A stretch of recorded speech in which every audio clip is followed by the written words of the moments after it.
Good evening, guys, and welcome to my COMS 101 Persuasive Speech. My name is Tanner, and I'm going to show you the audience real quick. There's Ben, Ryan, and Sam. Alright, so with that, I'm going to jump right into my speech. Again, this is persuasive speech. This has to deal with a social issue in society and how that social issue should be fixed, how I feel like it should be fixed. So I chose animal rights, and again, that's really personal to me and my business and what I do. So with that, I'm going to jump right in, and I want to throw a couple stats for you guys right to start off. The first one being the government, through government research at HSUS, estimate that 1 million animals will be abused in this year. And that's again from past and future statistics.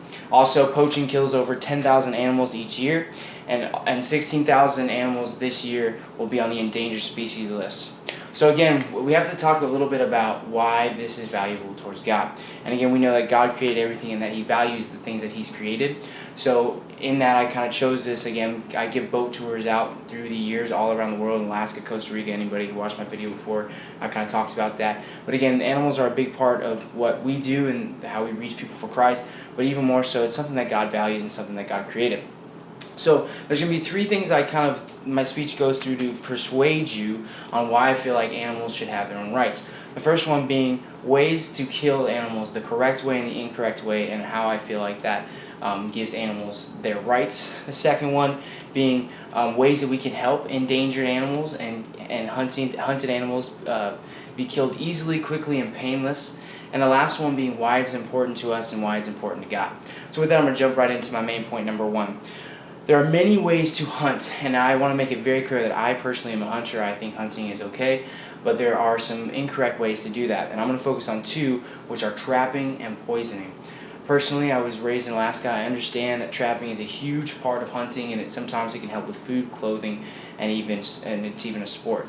However, that being said, trapping is one of the most painful ways an animal can die. For those who don't know, trapping is a device that traps an animal in a trap, and then the hunters can come back later to either kill the animal or get the animal. However, it is said that it is one of the most painful deaths. The other problem is that a lot of times traps are placed on the ground and left there, and the animals that were not meant to be in the trap get trapped in there. There's often times where bear cubs or even lynx or rabbits or anything gets trapped in there, and that was not the original intent. Foxes are a very common trapped animal, and oftentimes they'll go looking for a fox and get something else. BornFreeUSA.org says that over 402 trapping accidents this year have already been put into the system, and more to come. And we know that not everybody's honest, so there's probably way more trapping incidents that happen. So to tie up the first point, no matter what your purpose behind hunting is, and again, I want to make very clear that I think hunting is okay.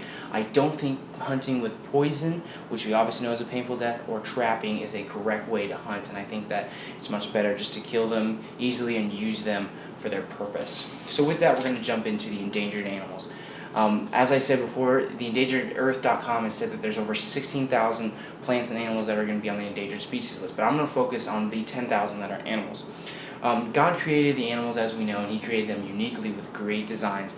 And He told Adam when he went in the garden to mend and take care of these animals. Now, I know Adam was a long time ago, but I do feel like our roles in taking care of animals hasn't really changed in the past years. I think that it is our job to take care of the animals and give them the rights that they can't really speak about.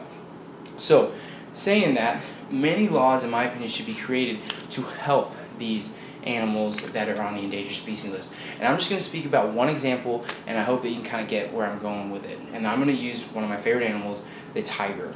It's said on animal rights statistics that there are only 3,500 tigers left in the world. Obviously, that's a really sad thing. We know tigers are a beautiful animal and just creative and amazing work of God. But in my opinion, we should be able to create laws to help them. And again, I want to be fair to those who hunt, and I understand that tiger furs and even sciences are done on tigers. So in my opinion, we should take out 2% each year. There should be a law stating that only 2% of tigers should be killed each year for clothing or for research or any type of other cultural thing.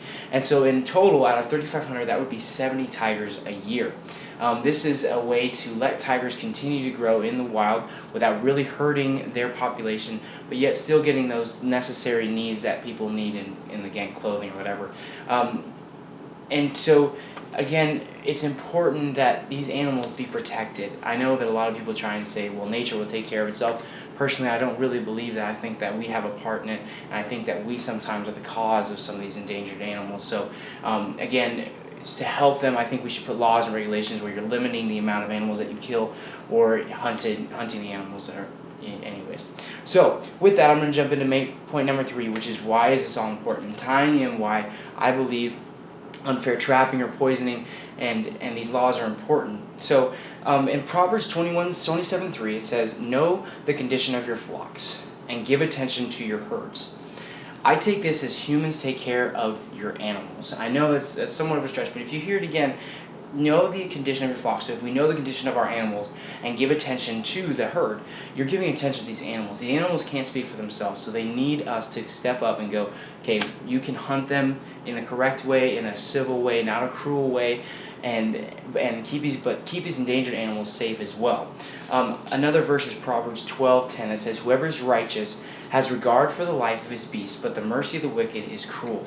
So again, whoever is righteous has regard for their beast. Whoever is righteous has regard for their animal, but the mercy of the wicked is cruel. So again, in my opinion, this is kind of talking about, treating your animal in the correct way. As I said before, over 1 million cases of abuse will happen in each year, which is wrong. The animals are a huge part of what God values, and He definitely cares for animals just like He does humans. Now, humans are more important. I'm not saying that, but He definitely values animals.